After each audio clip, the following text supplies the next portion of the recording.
sound of the instrument. I think it's the most complete and truest guitar, where you're not playing an amplifier or an effect, you're just playing the instrument as it's intended to be played.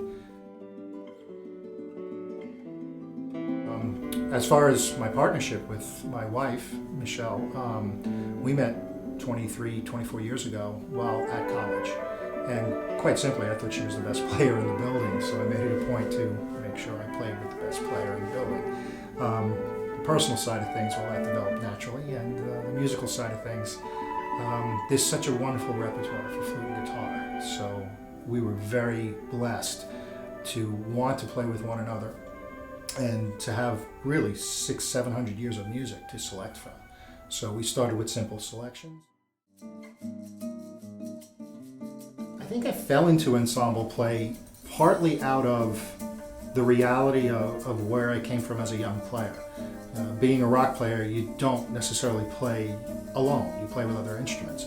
And the guitar has this ability, but along the way it's been isolated, that is the classical guitar, has been isolated in some ways to be a solo instrument. And that's awesome, it's beautiful, I love to play solo, but there's a great engagement not only between the players, either if it's with Michelle, my wife, or if it's with a string quartet or another guitarist or vocalist.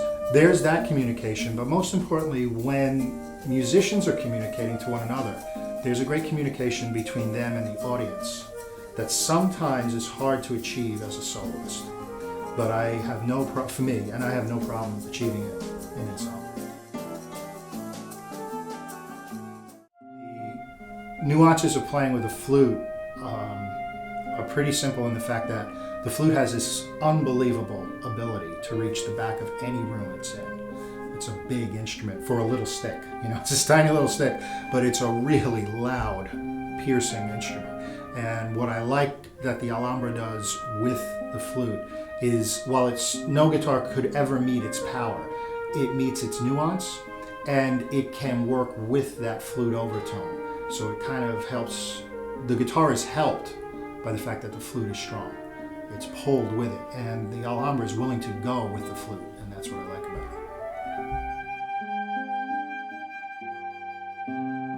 Elliot Fisk and Paula Robeson, and the other Ben Verdery and Rhea Schmidt, pretty much in that chronological order. Having heard them in the Elliot and Paula Robeson, having heard them in 83 or so, 84, I think we were both very committed to wanting to do what they had sort of established. I think they're one of the premier ensembles of all time, and we really did model what we did after those two artists.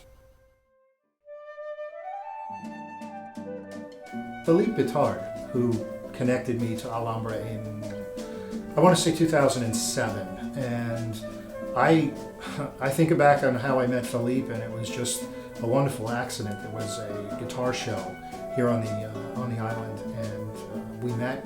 He heard me playing in his wonderful Southern France accent. What guitar are you playing? And I was playing a different instrument at the time, and he said, "I get you an Alhambra." So in a matter of days, the management of Alhambra got in touch with me based on Philippe's recommendation, and they saw I think I had some YouTube video already. They saw it and really embraced what I was doing, particularly as an ensemble artist, and God bless them, they gave me a guitar, which I'm thrilled to have. That was given to me is a luthier model, luthier India.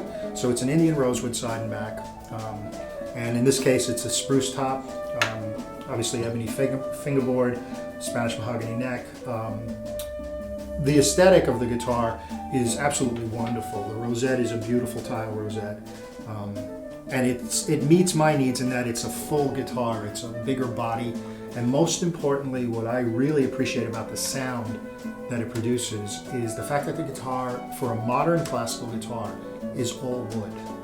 Many modern classical guitars now are using composite materials, which are great, but it's not for me. It doesn't suit the nuance of play that I appreciate. And once the Alhambra was given to me with all those variables in place, it was very easy to commit to playing to it. It was a guitar that left hand is wonderful to play. play. It's a very light guitar to play, but sonically it pushes much more than, let's say, a flamenco guitar or a lighter guitar usually leads you to. You get a lot of sustain out of the instrument, both in chord tone as well as melodic tone. I find a really strong pitch, or I should say a really strong presence. So it's not about volume, but it's about sometimes what I call the 3 Ps: power, presence, and projection. And the Alhambra guitar does that as good as any guitar I've ever heard.